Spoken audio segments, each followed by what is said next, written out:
Што ново Македонија прифатила, но за Бугарија не било доволно. Одговор на ова прашање по 3 дена се уште нема од премиерот Зоран Заев, кој конечно се појави пред медиумите по новото евроинтегративно фијаско од петокот. Сепак изостана прецизен одговор на прашањето што стои во документот кој португалскиот министер за надворешни работи Аугусто Силва го доставил до македонска и бугарска страна. Премиерот само кажа дека бил поидобна база за понатамошни разговори. Според мене, мислам дека португалското председателство, португалскиот министер Аугусто Силва, заедно со неговиот тим воделе грижа за двете страни, за да бидат вклопени очекувањата.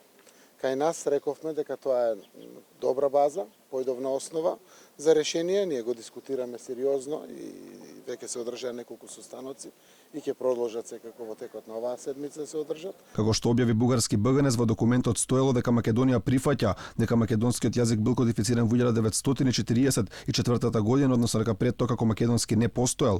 Заев сега и потврди дека за оваа точка ќе се преговара. Тоа е реалноста за постоењето на македонскиот јазик и македонскиот идентитет и секако си имат свое право, како што тоа го регулираат согласно нивните документи или резолуции, да остане прашање за кое што и понатаму може да се разговара, заради тоа што во неколку наврати јас досега реков, а и многу други наши високи политички личности, дека очекуваме час поскоро Бугарија да го призна и официјално македонскиот јазик и македонскиот идентитет. Инаку покрај јазикот и идентитетот, камен на сопнување во спорот меѓу Македонија и Бугарија е Гоце Делчев. Официјална Софија бара да сме признаеле дека тој е бугарин.